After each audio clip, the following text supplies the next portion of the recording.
અમે ગયા હતા ટાણા, ત્યાંથી આવીને સીધા દાળ ભાત મૂકી દીધા.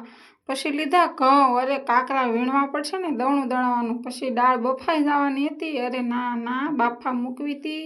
તા નૈતિકભાઈ કે મને ભૂખ લાગી ને આ દાદરામાં કામ વધી ગયું. બોલો, જો રિનોવેશન કરવાનું હોય અને મારે આ કામ કરવાનું. રણજીત કે પાવડર લગાડી લે.